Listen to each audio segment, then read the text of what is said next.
তাহলে আসো আমরা শুরু করি আলোচনা। 1 নম্বর নৈবিত্তিকটা দাগিয়ে দিয়েছি, 2 নম্বর নৈবিত্তিকটা তোমরা দাগিয়ে নাও। 2 নম্বর নৈবিত্তিকটা বইতে 8 নম্বর পৃষ্ঠা পাবা। 8 নম্বর পৃষ্ঠায় এই লাইনটা দাগাও, দেখো 8 নম্বর পৃষ্ঠা আমি এই লাইনটা বলছি, নিচে প্রোটিস্টা রাজ্যের মধ্যে এই লাইনটা দাগাও। ক্রোমাটিন বস্তুতে ডিএনএ, আরএনএ এবং প্রোটিন থাকে। ক্রোমাটিন বস্তুতে ডিএনএ, আরএনএ এবং প্রোটিন থাকে। জি, সবাই বলছো যে ক্লিয়ার আছে, ধন্যবাদ তোমাদের সবাইকে। লাইনটা দাগাও, দ্রুত দাগাও, যত দ্রুত দাগাবো তত দ্রুত আমি সলভ করতে পারবো ইনশাআল্লাহ। প্রোটিস্টা 2 এর মধ্যে এই লাইনটা দাগিয়ে নাও, খুবই ইম্পর্টেন্ট লাইন, মণিপুর স্কুলে অসংখ্যবার পাবা, আমি বারবার বলছি। যারা মণিপুরের স্টুডেন্ট আছো, তোমরা ম্যাক্সিমামই মণিপুরের স্টুডেন্ট, দুই একজন বা কয়েকজন শুধুমাত্র অন্য স্কুলের আছো। মণিপুর স্কুলে যারা আছে সবার জন্য এই নৈবিত্তিকটা খুবই ইম্পর্টেন্ট, তোমাদের মান্থলি পরীক্ষার জন্য বিশেষ করে স্যার এটা খুব পছন্দ করে। ক্রোমাটিন বস্তুতে ডিএনএ, আরএনএ এবং প্রোটিন থাকে কোন রাজ্যে? প্রোটিস্টা রাজ্যে। গেল এই নৈবিত্তিকটা। 3 নম্বর নৈবিত্তিক, নীলাভ সবুজ শৈবাল কোন রাজ্য বা কিংডমের অন্তর্ভুক্ত? নীলাভ সবুজ শৈবাল কোন রাজ্য বা কিংডমের অন্তর্ভুক্ত? এটা তোমরা অনেকেই জানো, এটাও বইতে 8 নম্বর পৃষ্ঠা আমরা পাচ্ছি। তোমরা চলে আসো বইতে 8 নম্বর পৃষ্ঠা, একটু উপরে উঠলেই দেখতে পাচ্ছ মনেরা রাজ্যের মধ্যে নীলাভ সবুজ শৈবাল রয়েছে। তো নীলাভ সবুজ শৈবাল অবস্থান করছে মনেরা রাজ্যে, একটা ইজি অ্যান্সার। তো মনের রাজ্যের উদাহরণের মধ্যে নীলাভ সবুজ শৈবালটা তুমি হচ্ছে গোল দাগ দিয়ে রাখো, কারণ পরীক্ষা হলে যেন এটা তোমার চোখে পড়ে যায় দ্রুত। আমি সবাইকে বলেছি পেন্সিল দিয়ে অথবা লাল নীল কলম দিয়ে তোমরা আমি যে নৈবিত্তিকগুলো বলছি সেটা দাগিয়ে নাও। অনেক স্যার তোমাদেরকে কি করে, আগে নৈবিত্তিকটা দাগিয়ে দেয় বইতে, তারপরে হচ্ছে পরীক্ষাটা নেয়। আগে বইতে নৈবিত্তিক দাগিয়ে দেয়, তারপর পরীক্ষা নেয়। আমার সিস্টেমটা একটু উল্টো, আমি আগে পরীক্ষা নেই, তারপরে হচ্ছে নৈবিত্তিক বইতে দাগিয়ে দেই। এতে দুইটা উপকার। একটা উপকার হচ্ছে প্রথমে পুরো বইটা তোমার ভালো করে রিডিং পড়া হয়ে যায়, খুব সুন্দরভাবে তুমি বইয়ের উপরে একটা প্রিপারেশন নিতে পারো। এটা একটা ফার্স্ট তোমার হচ্ছে খুব সুন্দর একটা প্রিপারেশন নিতে পারলা তুমি। আর সেকেন্ড হচ্ছে দাগিয়ে দেওয়ার ফলে আরেকবার রিভিশন হয়ে গেল আমাদের। মাসফিয়া গরি মোহনী বলছে সায়ানোব্যাকটেরিয়া নীলাভ সবুজ শৈবাল কি এক কিনা? অবশ্যই এক। তুমি যদি সায়ানোব্যাকটেরিয়া লিখে থাকো তাহলে বলতে পারো যে স্যার আমাকে কেটে দিলেন কেন? হয়তো অনেকে সায়ানোব্যাকটেরিয়া লিখেছো, আমি কেটে দিয়েছি। আমি কিন্তু তোমাদের শিখিয়েছিলাম সায়ানোব্যাকটেরিয়া নীলাভ সবুজ শৈবাল একই জিনিস, কিন্তু সায়ানোব্যাকটেরিয়া লিখলে আমি কেন কেটে দিলাম? কারণ হচ্ছে অনেকে সায়ানোব্যাকটেরিয়া লিখেছো, আমি বলেছি সৃজনশীল লেখার সময় আমি যে এক্সট্রা কথাগুলো দেই সেগুলো দিবা। নৈবিত্তিকে উইদাউট অপশনসে বইয়ের বাইরের একটা ওয়ার্ডও তুমি ইউজ করতে পারবা না। নীলাভ সবুজ শৈবাল বইতে আছে, অনেকে লিখেছে সায়ানোব্যাকটেরিয়া অবলিক নীলাভ সবুজ শৈবাল, তাদের আমি নাম্বার দিয়েছি। দুইটাই লিখলে কোনো সমস্যা নাই, কিন্তু শুধু সায়ানোব্যাকটেরিয়া লিখলে তুমি 0 পাবা। কারণ আমি এমসিকিউ উইদাউট অপশনসে বারবার বলে দিয়েছি বইয়ের লাইন হচ্ছে নৈবিত্তিক, বইয়ের লাইনে যা আছে সেটা তুমি দিবা। এখানে বিদ্যার জায়গায় বিজ্ঞান, বিজ্ঞানের জায়গায় বিদ্যাও ইউজ করা যাবে না। নীলাভ সবুজ শৈবালের আরেকটা ইংলিশ আছে সায়ানোব্যাকটেরিয়া, ইউজ করা যাবে না। হ্যাঁ, তুমি তাহলে বলতে চাও স্যার এটা কেন শিখাইলেন সায়ানোব্যাকটেরিয়া? হ্যাঁ, এটা তুমি সৃজনশীলে লিখবা, সৃজনশীলে এইসব শব্দগুলো তুমি ইউজ করবা। আচ্ছা, তাহলে আসো আমাদের নীলাভ সবুজ শৈবালের মধ্যে গোল দাগ দিয়ে রাখো, এটা মনের রাজ্যের অন্তর্ভুক্ত। 3 নম্বর নৈবিত্তিকটা আমরা দাগিয়ে ফেললাম। 4 নম্বর নৈবিত্তিক, সুপার কিংডম প্রো ক্যারিওটার অন্তর্ভুক্ত রাজ্য কোনটা? তোমরা জানো যে 2টা সুপার কিংডমে জীবদেরকে ভাগ করা হয়েছে, একটা হচ্ছে প্রো ক্যারিওটা, আরেকটা হচ্ছে ইউ ক্যারিওটা। প্রো ক্যারিওটার আন্ডারে একটাই রাজ্য আছে, রাজ্যটার নাম মনেরা, তোমরা সবাই জানো এটা। তাহলে আসো মনেরা রাজ্য কোন সুপার কিংডমের মধ্যে রয়েছে? তোমরা দেখতে পাচ্ছ না বইতে 8 নম্বর পৃষ্ঠায় এটা, যে প্রো ক্যারিওটা এই সুপার কিংডম 1 প্রো ক্যারিওটার মধ্যে একটি রাজ্য আছে যার নাম হচ্ছে মনেরা। তো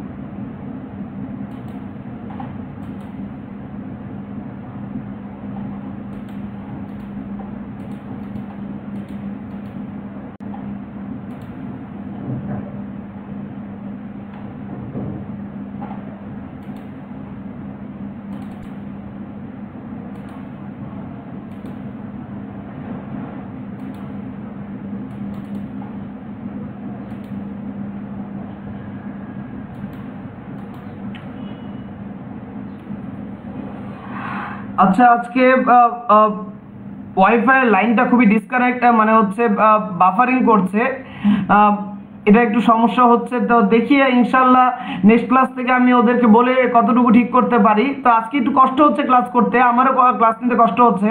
তো যতটুকু সম্ভব আমি কন্টিনিউ করার চেষ্টা করছি, তোমরা হচ্ছে কন্টিনিউ করো আমার সাথে। এখানে মাসফিয়া করিম মোহনী যেটা বললো যে স্যার এখানে নস্টক কি একই কিনা, মানে অনেকে বলছে যে আমরা তো হচ্ছে নীলাভ সবুজ শৈবাল আর নস্টক একই জিনিস কিনা। নো, নস্টক নীলাভ সবুজ শৈবাল এক জিনিস নয়। নীলাভ সবুজ শৈবালের উদাহরণ হচ্ছে নস্টক, নীলাভ সবুজ শৈবালের উদাহরণ হচ্ছে নস্টক। তো নস্টক একটা নীলাভ সবুজ শৈবাল, কিন্তু তোমাকে পরীক্ষায় নীলাভ সবুজ শৈবাল চাইলে সেখানে তুমি নস্টক হচ্ছে লিখতে পারো না। তোমাকে যদি কোশ্চেন করে নীলাভ সবুজ শৈবালের উদাহরণ কোনটা, তখন তুমি নস্টক লিখতে পারবা। তো যাই হোক, আমরা আলোচনা করছিলাম আমাদের 4 নম্বর নৈবিত্তিক নিয়ে। সুপার কিংডম 1 এর অন্তর্ভুক্ত রাজ্য কোনটা?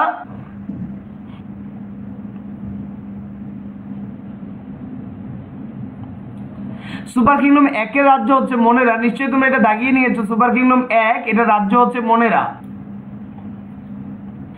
এবার 5 নম্বর নৈবিত্তিক, বহুকোষী শৈবাল কোন রাজ্যের অন্তর্ভুক্ত?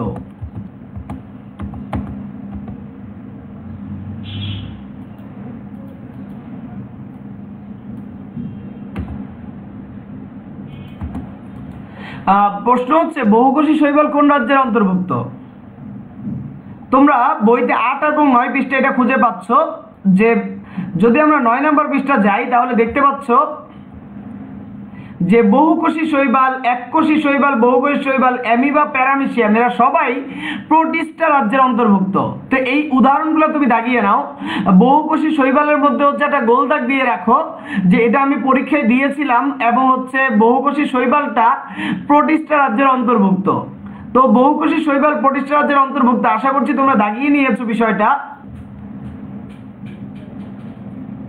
6 নম্বর নৈবিত্তিক, কোনটার বৈজ্ঞানিক নাম অ্যাপিস ইন্ডিকা? বৈজ্ঞানিক নামগুলো একটা গুরুত্বপূর্ণ নৈবিত্তিক, তোমরা জানো যে আমি বৈজ্ঞানিক নাম নিয়ে এখানে অ্যাপিস ইন্ডিকার নাম। মৌমাছির পাশে একটা টিক চিহ্ন দিয়ে রাখো, মৌমাছির পাশে একটা টিক চিহ্ন দিয়ে রাখো যে এই মৌমাছিটা পরীক্ষায় এসেছিল। মৌমাছির বৈজ্ঞানিক নাম হচ্ছে অ্যাপিস ইন্ডিকা।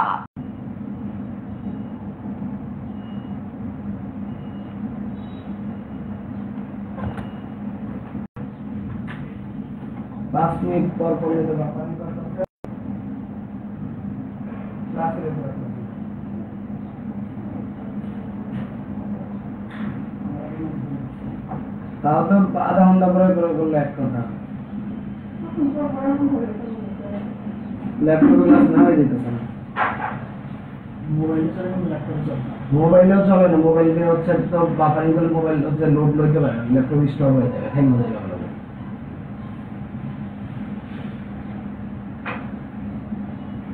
আর মোবাইলে তো হচ্ছে মোবাইলের নেট আছে, এটা দিয়ে চলে।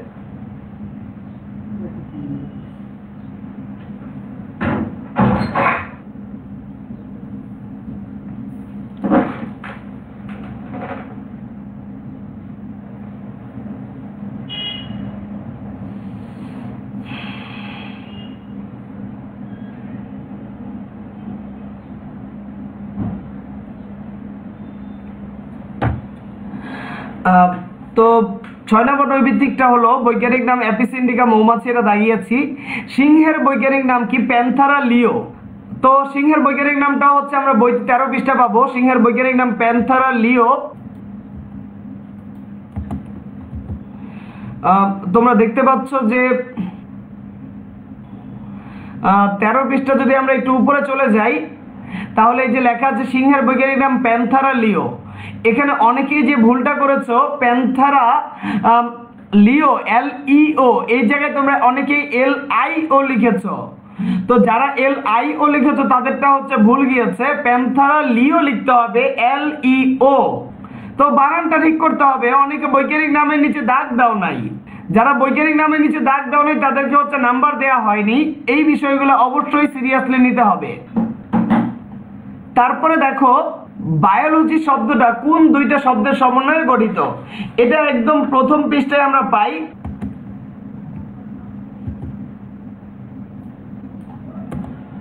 তোমরা বইতে যদি 3 নাম্বার পৃষ্ঠা আসো তাহলে দেখতে পাচ্ছ এই নৈবিত্তিকটা হচ্ছে সুন্দর করে দেয়া আছে। বইতে 3 নাম্বার পৃষ্ঠা আমরা দেখতে পাচ্ছি যে বায়োলজি দুইটা গ্রিক শব্দ বায়োস এবং লোগোস এর সমন্বয়ে গঠিত। তো বায়োস আর লোগোস এই লাইনটা দাগিয়ে নাও। বায়োলজি দুটি গ্রিক শব্দ বায়োস এবং লোগোস এর সংযোগে গঠিত, এই লাইনটা দাগিয়ে নাও। এটা বলে দেই, জীবজগৎকে মোট 6টা রাজ্যে ভাগ করেছে।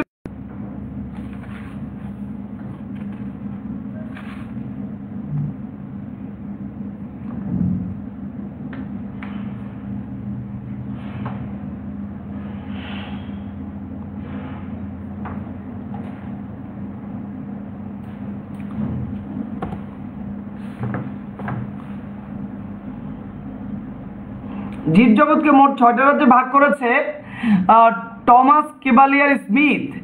এটা তোমরা বইতে 10 নম্বর পৃষ্ঠা যাও।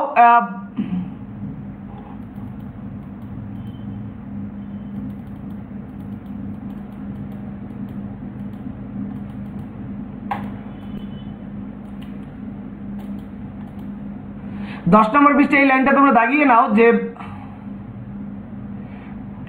টমাস কেভালিয়ার স্মিথ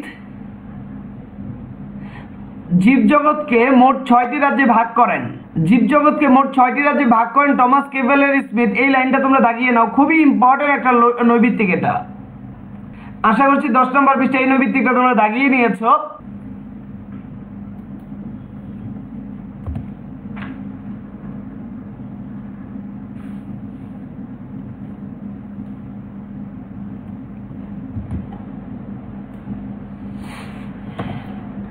এবার 10 নম্বর নৈবিত্তিক যে সর্বপ্রথম জীবের পূর্ণ শ্রেণীবিন্যাস আর নামকরণের ভিত্তি প্রবর্তন করেন কোন বিজ্ঞানী?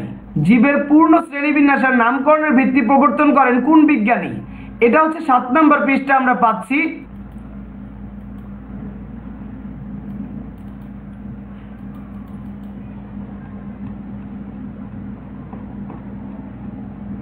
সাত নম্বর পৃষ্ঠা তোমরা দেখো এই লাইনটা 7 নম্বর পৃষ্ঠা উপর থেকে 2 নম্বর প্যারার।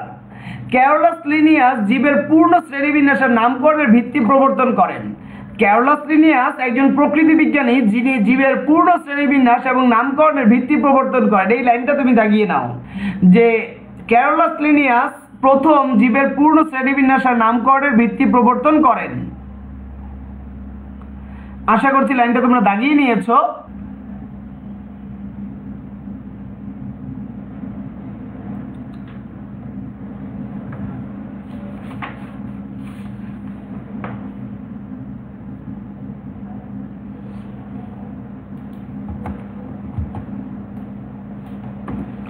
প্রশ্ন করেছে উদ্ভিদের ক্ষেত্রে দ্বিপদ নামকরণ পদ্ধতি কোনটা? আমি তোমাদেরকে বারবার বলেছি উদ্ভিদের ক্ষেত্রে দ্বিপদ নামকরণ করা হয় ICBN দ্বারা, আর প্রাণীর ক্ষেত্রে দ্বিপদ নামকরণ করা হয় ICZN দ্বারা।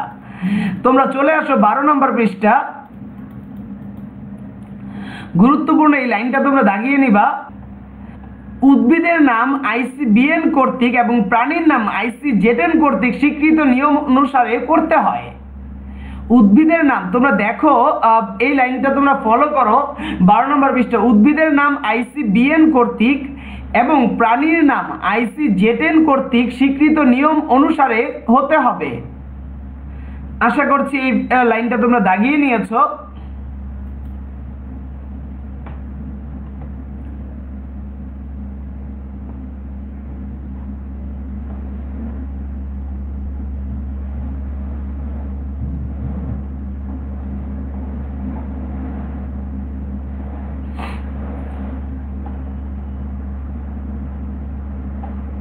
এবার আরেকটা বৈজ্ঞানিক নাম এসেছে যে আরশোলা বা তেলাপোকার বৈজ্ঞানিক নাম কোনটা?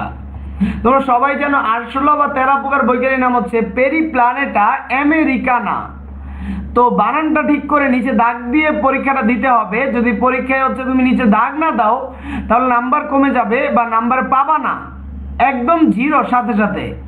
তো 13 পৃষ্ঠায় এসে তুমি আরশোলার পাশে একটা টিক চিহ্ন দিয়ে রাখো যে এটা পরীক্ষায় একবার এসেছিল। আরশোলার বৈজ্ঞানিক নাম পেরিপ্ল্যানেটা আমেরিকানা, খুবই ইম্পর্টেন্ট একটা নৈবিত্তিক। জীববিজ্ঞানের কোন শাখায় জীবের ক্রম বিকাশ সম্পর্কে আলোচনা করা হয়? জীবের ক্রম বিকাশ সম্পর্কে আলোচনা করা হয় ইভলিউশন বা বিবর্তন বিদ্যায়, যেটা আমরা বইতে 4 নম্বর পৃষ্ঠা খুঁজে পাবো।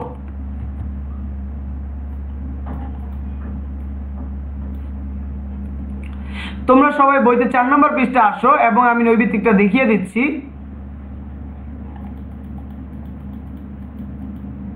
দেখতে পাচ্ছি আমি 4 নম্বর পৃষ্ঠা নিচে চলে এসেছি।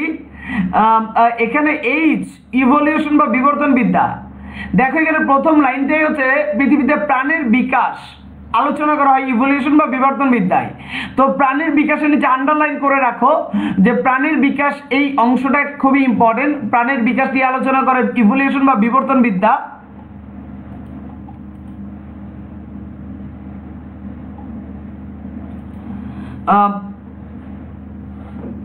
সরি, প্রাণের বিকাশ আসে নাই, এসেছে ক্রম বিকাশ।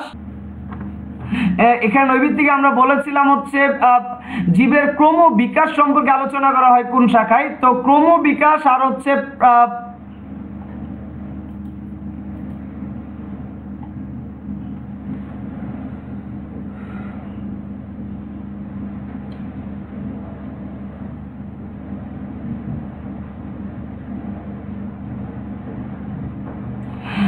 ক্রম বিকাশ আর প্রাণের বিকাশ বিষয়টা একই রকম। সো এখানে তোমরা এই লাইনটা, এই ওয়ার্ডটাও লিখে দিতে পারো যে হচ্ছে পৃথিবীতে প্রাণের বিকাশ বা হচ্ছে ক্রম বিকাশের তথ্য দুইটাই হচ্ছে দাগিয়ে নাও, আন্ডারলাইন করে নাও, খুবই ইম্পর্টেন্ট। প্রাণের বিকাশ কিভাবে আস্তে আস্তে হয় এটা নিয়ে বিবর্তন বিজ্ঞানীরা কথা বলে যে প্রাণের বিকাশ আর ক্রম বিকাশ, এই তথ্যগুলো নিয়ে বিবর্তন বিদ্যা আলোচনা করে। তো এই লাইনগুলো ইম্পর্টেন্ট, এগুলো হচ্ছে তোমরা একটু আন্ডারলাইন করে রাখো। বইতে 4 নম্বর পৃষ্ঠা আমরা এই নৈবিত্তিকটা পাচ্ছি। কপসাইকাস সোলারিস কার বৈজ্ঞানিক নাম?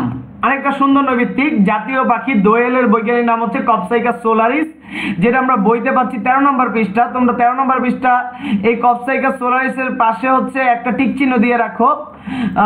কপসাইকাস সোলারিস দোয়েল পাখির বৈজ্ঞানিক নাম। নিশ্চয়ই তোমরা 13 পৃষ্ঠা দেখতে পাচ্ছ যে কপসাইকাস সোলারিস দেয়া আছে নিচের দিকে, দোয়েল এটা নিচে, এটার পাশে একটা টিক চিহ্ন দিয়ে রাখো।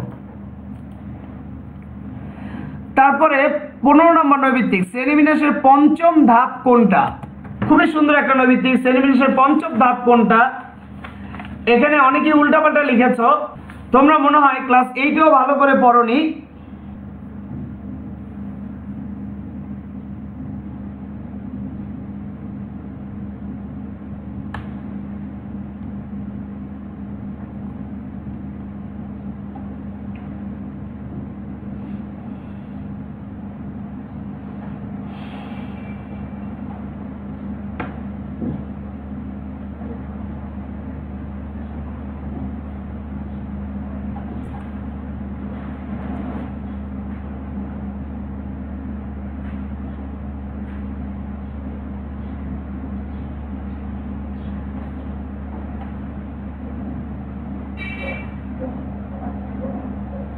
যেটা বলছিলাম যে কপসাইকাস সোলারিস কার বৈজ্ঞানিক নাম? এটা দোয়েল, এটা গেল।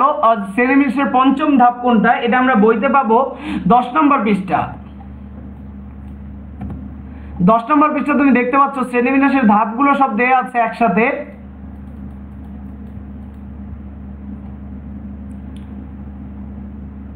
যে শ্রেণীবিন্যাসের ধাপ হচ্ছে 7টা, আন্তর্জাতিক কোড চিহ্নিত ধাপ হচ্ছে 7টা। তো 5 নম্বর ধাপ কোনটা? সিরিয়ালি তুমি আসো। রাজ্য হচ্ছে 1, পর্ব 2, শ্রেণী 3, বর্গ 4, আর গোত্র হচ্ছে 5 নম্বরে পড়তেছে, গোত্র বা ফ্যামিলি। তো এটা হচ্ছে গোত্র বা ফ্যামিলি হচ্ছে শ্রেণীবিন্যাসের 5 নম্বর ধাপ। আশা করছি তোমরা বুঝতে পেরেছো। সকল মেরুদণ্ডী প্রাণী কোন রাজ্যের অন্তর্ভুক্ত? তো মেরুদণ্ডী প্রাণী কোন রাজ্যের অন্তর্ভুক্ত এটাও আমরা পাবো বইতে 10 নম্বর পৃষ্ঠা।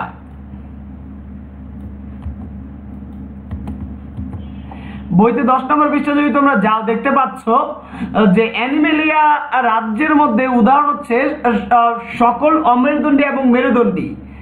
প্রোটোজোয়া ব্যতীত সকল অমেরুদণ্ডী এবং সকল মেরুদণ্ডী প্রাণী এই অ্যানিমেলিয়া রাজ্যের অন্তর্ভুক্ত।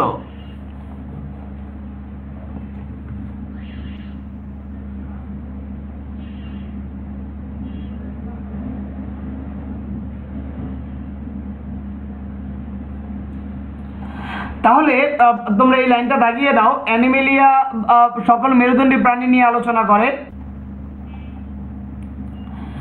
গোলালুর বৈজ্ঞানিক নাম কি? সোলানাম টিউবারোসাম। তোমরা সবাই জানো গোলালুর বৈজ্ঞানিক নাম সোলানাম টিউবারোসাম।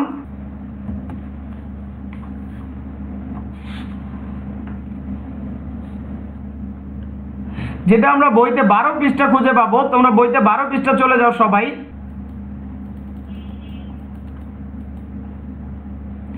আচ্ছা, 12 পৃষ্ঠা তুমি দেখতে পাচ্ছ যে গোলালুর বৈজ্ঞানিক নাম সোলানাম টিউবারোসাম। তো অবশ্যই এটা হচ্ছে বৈজ্ঞানিক নামটা লিখতে হবে সুন্দরভাবে বানান সহ এবং নিচে দাগ দিতে হবে। এবার কোশ্চেন করেছে আরেকটা যে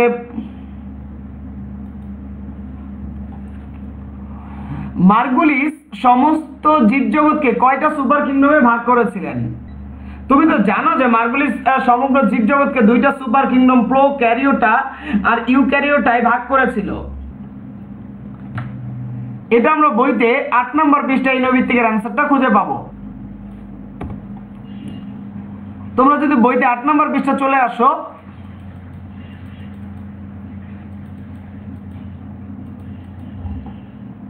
এই লাইনটা তোমরা দাগিয়ে নিবা একদম 8 নম্বর পৃষ্ঠার উপরে 2 নম্বর লাইন। মার্গুলিস তিনি সমগ্র জীবজগৎকে 2টি সুপার কিংডমে ভাগ করেন এবং 5টি রাজ্যকে এই 2টা সুপার কিংডমের আওতাভুক্ত করেন। তাহলে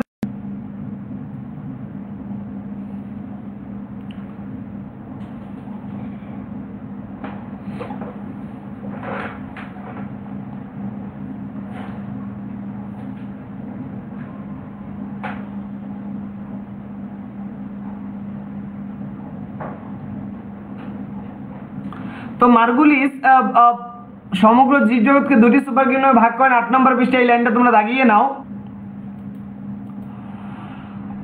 তারপরে আমরা চলে এসেছি 19 নম্বর নৈবিত্তিকে। সিস্টেমা ন্যাচারি এবং সিস্টেম স্পিসিস প্লান্টেরাম এই গ্রন্থগুলোর রচয়িতা কে?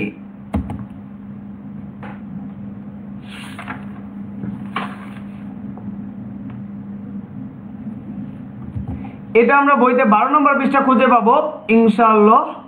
তোমরা বইতে 12 নম্বর পৃষ্ঠা চলে আসো।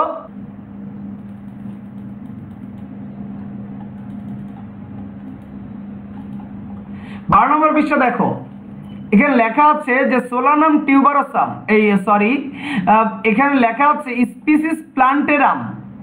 সুইডিশ বিজ্ঞানী ক্যারোলাস লিনিয়াস এই বইটি রচনা করেন এবং ক্যারোলাস লিনিয়াস রচিত আরেকটা বইয়ের নাম হচ্ছে সিস্টেমা ন্যাচারি, যেটা আমি তোমাদের ক্লাসে লিখে দিয়েছিলাম। তো স্পিসিস প্লান্টেরাম আর সিস্টেমা ন্যাচারি এই বই দুইটা বিজ্ঞানী ক্যারোলাস লিনিয়াস রচনা করেছিল, যেটা আমরা বইতে 12 নম্বর পৃষ্ঠা খুঁজে পাচ্ছি। তোমরা তাহলে এই লাইনটা দাগিয়ে নাও যে স্পিসিস প্লান্টেরাম বইটা বিজ্ঞানী ক্যারোলাস লিনিয়াস রচনা করেন। এই লাইনটা তোমরা দাগিয়ে নাও। এবার জাতীয় ফুলের বৈজ্ঞানিক নাম কি? খুব সুন্দর একটা নৈবিত্তিক। জাতীয় ফুলের বৈজ্ঞানিক নাম কি? জাতীয় ফুলের বৈজ্ঞানিক নাম নিমফিয়া নোচালি।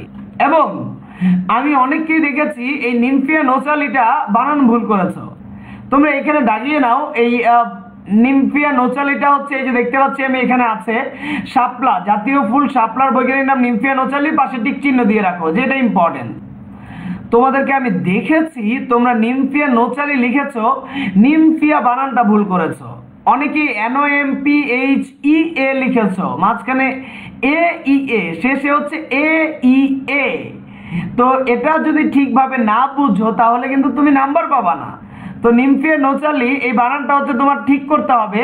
যারা ভুল করেছে তারা সিরিয়াস হও। ধানের বৈজ্ঞানিক নাম কি? এটাও আমরা বইতে 13 নম্বর পৃষ্ঠা পাচ্ছি। ধানের বৈজ্ঞানিক নাম হচ্ছে ওরাইজা স্যাটিভা। তুমি হচ্ছে ধানের বৈজ্ঞানিক নাম প্রথম বৈজ্ঞানিক নামটা দাগ দিয়ে রাখো টিক চিহ্ন দিয়ে, ওরাইজা স্যাটিভা। আচ্ছা, এটা মোকলেসা খানম ত্রিনা বলছে যে স্যার সিস্টেমা ন্যাচারি এটা তো হচ্ছে আমাদের বইতে দেয়া নাই, এটা কি পরীক্ষায় আসবে? এখন কথা হচ্ছে টেস্ট পেপারে মাঝে মধ্যে এই প্রশ্নটা আসে। সম্ভবত বোর্ডে এটা দিবে না, সম্ভবত বোর্ডে সিস্টেমা ন্যাচারি এই গ্রন্থের নামটা আসবে না। তুমি একটু এক্সট্রা জেনে নিলা, এখন কোশ্চেন করতে পারো স্যার এই এক্সট্রা পড়া কেন পড়াচ্ছেন? এক্সট্রা পড়া পড়ালাম তার কারণ হচ্ছে কিছু টেস্ট পেপারে এগুলো আসতে দেখা যায়। তো আমি চাই টুকটাক টপিক যেগুলো একটু বইয়ের বাইরে থেকে টেস্ট পেপারে বা বিভিন্ন স্কুলে আসে সেগুলো জেনে নিতে তো আমাদের কোনো দোষ নাই, প্রিপারেশনটা একটু ভালো হবে এই আর কি। ধানের বৈজ্ঞানিক নাম ওরাইজা স্যাটিভা, ধানের বৈজ্ঞানিক নাম ওরাইজা স্যাটিভা পুরা বানান ঠিক লেখার পরেও অনেকের কেটে দিয়েছি। অনেকের মনে খুব কষ্ট যে কেন হচ্ছে আমি ঠিক লেখার পরেও আপনি কেটে দিলেন। তো এটার অ্যান্সারটা আমি হচ্ছে তোমাদের বলে দিচ্ছি, একটু খেয়াল করো, আমার সাথে থাকো তোমরা। আমি বলেছিলাম ওরাইজা স্যাটিভা লিখতে হবে। এখন একটু খেয়াল করো আমি কিভাবে লিখছি।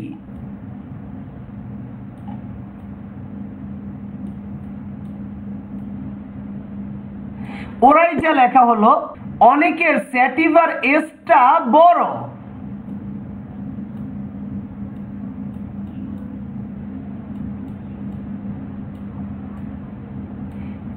এটা তো একদমই হবে না, কারণ এটা হচ্ছে টোটালটাই ভুল। কারণ সেকেন্ড ওয়ার্ডের ফার্স্ট লেটারটা, সেকেন্ড অক্ষরের প্রথম সেকেন্ড শব্দের প্রথম অক্ষরটা ছোট হাতের হতে হয়। তো এটা তো ক্লিয়ার ভুল, এটা বুঝতেই পারছো যে এটা হচ্ছে একদমই ভুল, এটা তো ভুল বুঝতেই পারছো। আবার অনেককে দেখা যাচ্ছে যে ওরা কি করেছে, আরেকবার আমি দেখাই।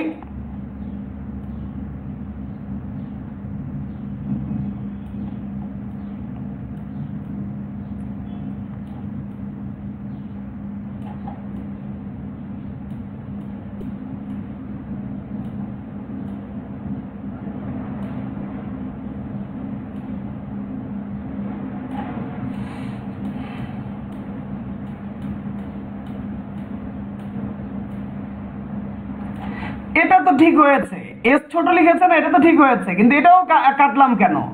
হ্যাঁ, এসটা যদি ছোট অক্ষর হয় এর সমান হতে হবে। তুমি যদি এসটা হচ্ছে তুমি যদি হচ্ছে ছোট হাতের অক্ষর বোঝাতে চাও তাহলে এর সমান হতে হবে। তাহলে ঘটনাটা কি হওয়া উচিত ছিল, এটা যতটুকু এসটা হতে হবে ঠিক ততটুকু। এটা হলে আমি রাইট দিতাম। তুমি এস লিখছো, এসটা এ থেকে বড়, তাহলে কিভাবে ছোট হাতের অক্ষর হলো এসটা? আমাকে বোঝাও তুমি।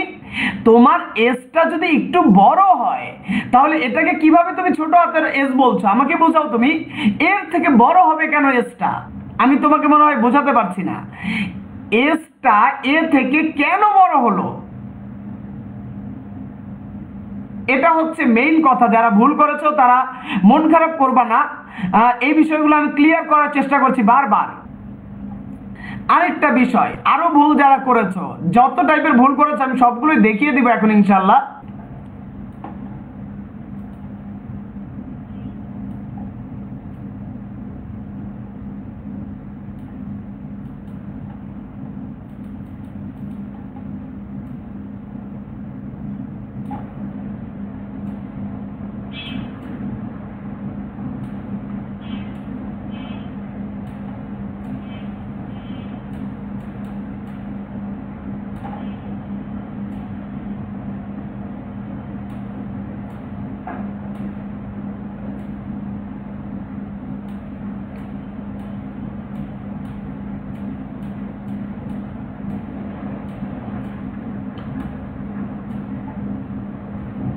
কয়েকজনকে দেখা যাচ্ছে ওরাই যে স্যাটিফাই, এটা সেকেন্ড অক্ষরের এর সাথে এস সমান, এসও সমান এও সমান, এদেরটা আবার কেন কাটলাম? এদেরও অনেককে কেটে দিয়েছি যে এস এর সাথে এ সমান মানে সেকেন্ড অক্ষরে, এটা কেন কাটলাম? কারণ তোমার এস এর সাইজ, এস এর হাইট পাশে যে প্রথম অক্ষরের ও, ওইটার হাইটের সাথে মিলে যাচ্ছে না, এটা হতে পারবে না। ও এর অক্ষরটা অনেক বড় হবে কারণ ওটা বড়, আর এসটা খুবই ক্ষুদ্র করতে হবে, ওটা খুবই বড় করতে হবে। ও তোমার হচ্ছে এমন সাইজ যে ও এর হাইট আর এস এর হাইট মিলে যাচ্ছে, এটাও ভুল।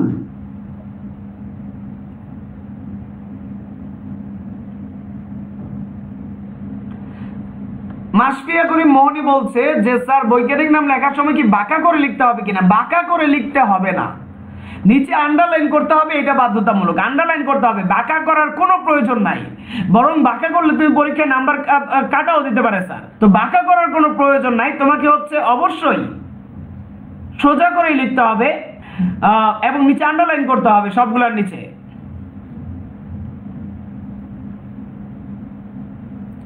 তো এটা গেল আরেকটা ভুল। তো এত ভুল থেকে পরিত্রাণ পাওয়ার একটাই উপায়, সেটা হচ্ছে প্রথমে ওটা একটু বড় করে লিখবো আমরা,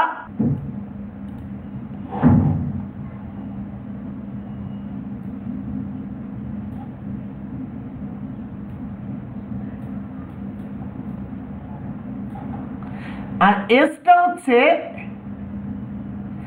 এই এস ইউজ করব। কেন এই এস ইউজ করলে কি সমস্যা, আমি তোমাদের ক্লাসে বলে দেই নাই যে এই এস ইউজ করলে তুমি সেফ, মোর সেফ। তো এই এস ইউজ করতে তোমার কি সমস্যা হয় ক্লাসে আমি বলে দেই নাই? যারা আমার কাছে প্রথম থেকে পড়ো, যারা নতুন জয়েন করেছে তারা না হলে ভুল করেছে, তাদেরটা আমি মেনে নিতে পারি।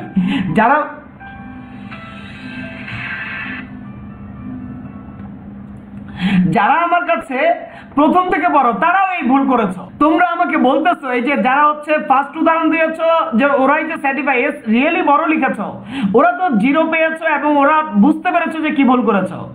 এইটা যারা লিখেছো যে এসটা ছোটই লিখেছো, কিন্তু এটা কেন কাটা দিলাম, কারণ এর থেকে একটু বড়। তুমি আমাকে বারবার বলছো স্যার আমারটা কেন কাটেন, আমি তো এস ছোট হাতের অক্ষর লিখেছি। তুমি আমাকে বললে হবে না, তো আমার কাছে এস বড় মনে হয়েছে আমি কেটে দিব। তুমি পরীক্ষার হলে রিস্ক নিতে চাও কেন? তুমি রিস্ক দিবে, আমি কেটে দিব। তোমাকে হয়তো এভাবে কোনো স্যার মার্কস দিবে, আবার হয়তো কোনো স্যার কেটে দিবে। তো তুমি এই দোদুল্যমান মানে হচ্ছে বিভ্রান্তর মধ্যে কেন থাকতে চাও? তুমি বিভ্রান্তের মধ্যে থাকো, আমি তোমাকে কেটে দিব। এবং ভবিষ্যতে আমি যখন সৃজনশীল পরীক্ষা নিব তখন আমি এভাবেই জাজমেন্ট করব। তো এরপরেও দেখা যাবে, এরপরেও পরীক্ষা নিলে তখনও হচ্ছে অনেকে একই ভুল করবে। আবার অনেকে এস ছোট হাতেই লিখবে, এর সাইজের সমানে লিখবে, কিন্তু ওটা খুব ছোট লিখবে, ওদেরটাও কাটা হবে। সুতরাং আমি বলতে চাই যে ওরাই যে সার্টিফাই এটা রিয়েলি লিখতে গেলে তোমার অবশ্যই এস এর নিচে সুন্দরভাবে এভাবে এসটাকে ছোট হাতের অক্ষর ইউজ করলে আর কোনো বিভ্রান্ত থাকে না। তো এগুলো যদি তোমরা করতে পারো আশা করি আমার খুব বেশি তোমাদের কষ্ট হবে না। এটাই হচ্ছে লেখার রিয়েল নিয়ম। তোমাদেরকে আমি বলেছিলাম বারবার ক্লাসে, তারপরে আমি দেখলাম কিছু স্টুডেন্ট যাদের কাছ থেকে আমি ভালো আশা করেছিলাম তারাই ভুলগুলো করেছে। এমন কিছু স্টুডেন্ট আমার কষ্ট লেগেছে তাদেরটা কাটতে, কিন্তু বাধ্য আমি কাটতে, কারণ তারা ভুল করেছে। 58টা ঠিক হয়েছে, 2টা নৈবিত্তিকে শুধুমাত্র এই এস এর ঝামেলার কারণে তারা ভুল করেছে। কেন আমি তোমাকে বলে দেই নাই যে এস স্মল অক্ষর এভাবে লিখতে? তুমি কেন বিপদের মধ্যে তুমি পড়তে চাও? তুমি বিপদে পড়তে চাইলে আমার তো কিছু করার নাই। তুমি নিজে যদি মনে করো আমি রাস্তায় বিপদের মধ্যে পড়তে চাই, একটু ছোট বড় করে এসটাকে লিখি, তাহলে তোমার এই পরীক্ষা দেওয়ার তো কোনো উদ্দেশ্য নাই। তোমাকে একটা এস এর ব্যাপার আমি শিখাতে পারলাম না এখন পর্যন্ত।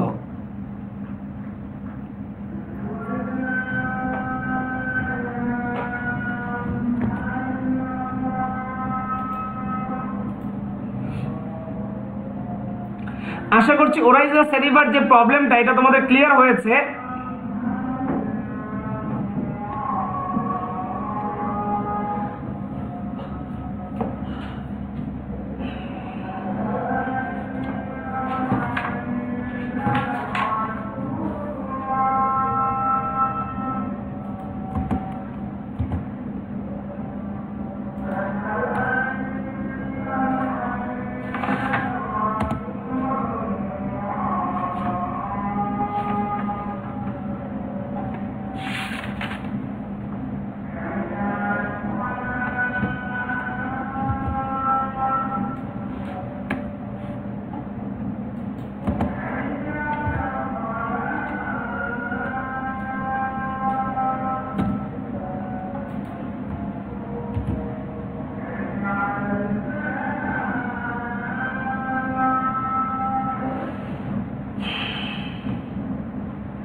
সুরাইয়া কাদের কমেন্টস করে জানাচ্ছে যে বৈজ্ঞানিক নাম লেখার সময় হচ্ছে দ্বিতীয় অক্ষরে এইভাবে এস লিখতে হবে কিনা। আমি এতক্ষণ কি বলেছি তুমি কিছুই বুঝো নাই। আমি এতক্ষণ কি বলেছি তুমি কিছুই বুঝো নাই। আমি বলেছি সেকেন্ডে এভাবে এস না লিখে, এভাবে এস না লিখে এভাবে এস লিখতে, যেন বিভ্রান্তের মধ্যে পড়তে না হয়। আমি বলেছি এই এস না লিখে এই এস লেখার জন্য। তাহলে এই এসটা এ থেকে একটু বড় হলেও আমাদের কোনো প্রবলেম হবে না, কারণ এই এস যে ছোট হাতের অক্ষর, এটা স্যারও বুঝে, এটা আমিও বুঝি, এটা বাংলাদেশের সবাই বুঝে। সুরাইয়া কাদের তুমি এখনো যদি না বুঝে থাকো আমাকে কমেন্টস করে জানাতে পারো।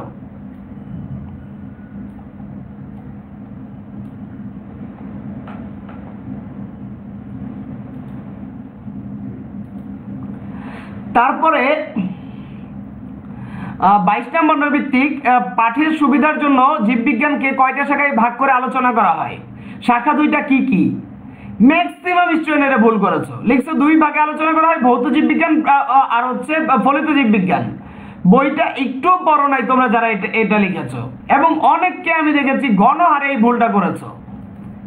কারণ তুমি বইতে 3 নম্বর পৃষ্ঠা আসো, বইতে তুমি 3 নম্বর পৃষ্ঠা নিচে আসো, দেখো লেখা আছে তো জীববিজ্ঞানের শাখাগুলো, এর মধ্যে 2 নম্বর লাইনে স্পষ্ট লেখা আছে জীববিজ্ঞান পাঠের সুবিধার জন্য 2টা শাখায় আলোচনা করা হয়, একটা উদ্ভিদ বিজ্ঞান একটা প্রাণী বিজ্ঞান। শেষ।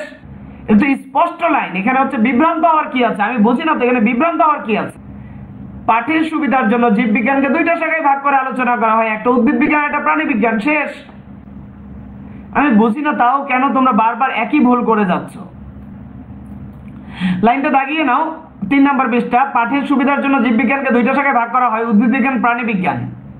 আর ভৌত আর ফলিত জীববিজ্ঞান এই 2টা শাখায় ভাগ করা হয় জ্ঞানের বিষয় অন্তর্ভুক্ত করলে। জ্ঞানের উপর ভিত্তি করে ভৌত আর ফলিত এই 2 ভাগে ভাগ করা হয়। তারপরে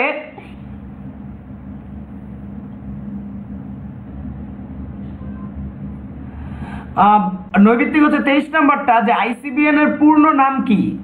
আইসিবিএন এর পূর্ণ নামটাও হচ্ছে আমরা বইতে খুব সুন্দরভাবে পেয়ে যাই 12 নম্বর পৃষ্ঠায়। 12 নম্বর পৃষ্ঠায় যাও এবং দেখতে পাচ্ছ 12 নম্বর পৃষ্ঠায় লেখা আছে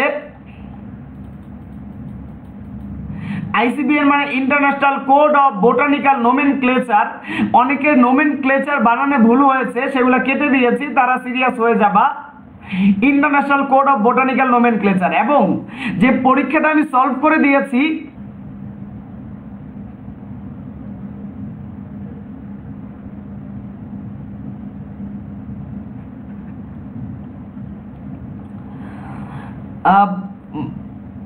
মোহাম্মদ প্রিন্স বলছে আজকে কি সব এমসিকিউ সলভ করাবো কিনা? আজকে সব এমসিকিউ সলভ করানো সম্ভব হচ্ছে না প্রিন্স।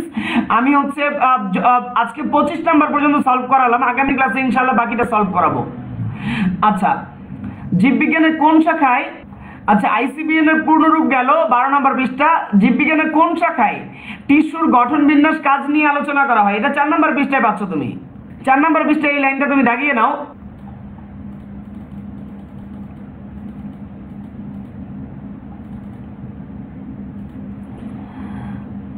দেখো হিস্টোলজিতে টিস্যুর গঠন বিন্যাস কার্যাবলী, এতটুকু আন্ডারলাইন করো, টিস্যুর গঠন বিন্যাস কার্যাবলী।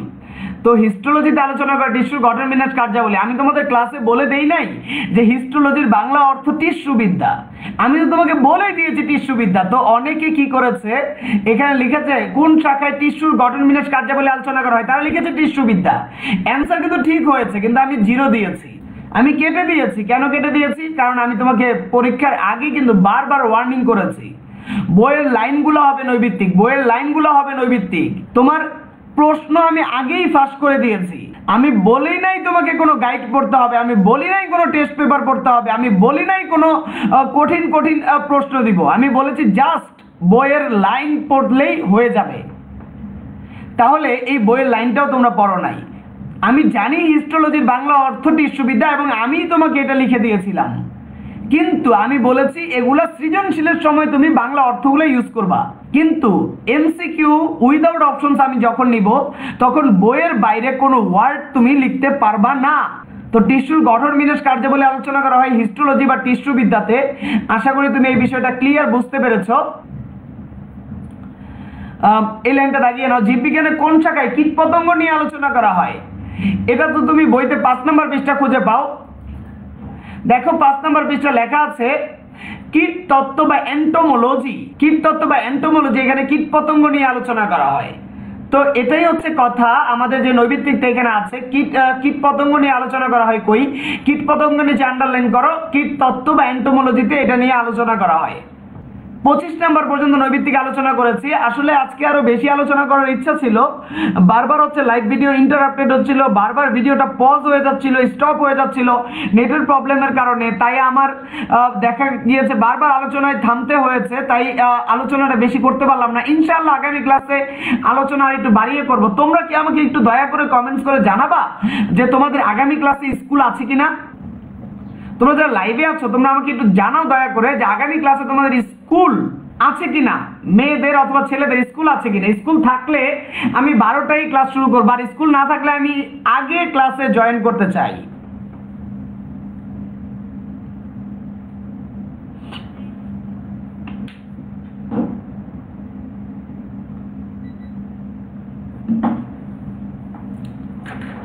আচ্ছা, মাহফুজুর রহমান বলছে আছে। আচ্ছা, মোর্শেদা ইসলাম, মাহফুজুর রহমান, কে এম সোহেল রেজা, আচ্ছা প্রমিতা জামান, আচ্ছা থাকার কারো লিখতে হবে না। ঐথি জামান, বুঝতে পেরেছি সবার স্কুল শুরু হয়ে গেছে।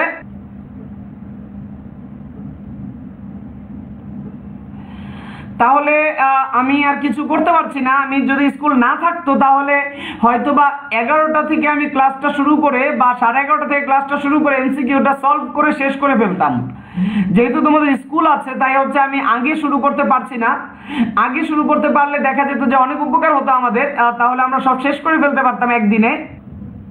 না, কালকে আর ক্লাস হচ্ছে না। ইনশাল্লাহ আমাদের ক্লাস হবে আবার হচ্ছে মঙ্গলবার, রবি মঙ্গল বৃহস্পতি, এভাবে আমাদের ক্লাস চলবে 12টা থেকে ইনশাল্লাহ।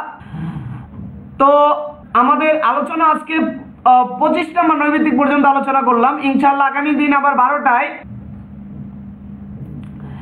মুখলেসা খানম ত্রিনা যেটা বলছো যে তোমাদের ক্লাস 11:20 শুরু হয়, তোমাদেরকে আমি বলেছি একটু কষ্ট করো কিছুদিন, যতদিন আমরা অনলাইনে ক্লাস নিচ্ছি। যেহেতু দেখতে পাচ্ছ ম্যাক্সিমাম স্টুডেন্ট 12টায় ক্লাস করতে চায়।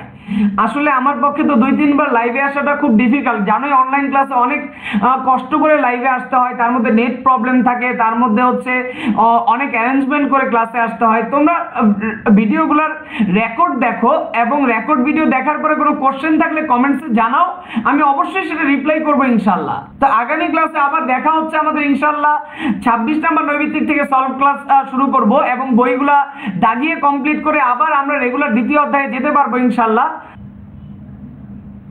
তো দেখা হবে ইনশাল্লাহ আগামী ক্লাসে। বিদায় নিচ্ছি আজকের মতো। সবাইকে আসসালামু আলাইকুম ওয়া রাহমাতুল্লাহি ওয়া বারাকাতুহু। যারা যারা সালাম দিয়েছো সবাইকে ওয়া আলাইকুম আসসালাম ওয়া রাহমাতুল্লাহি ওয়া বারাকাতুহু।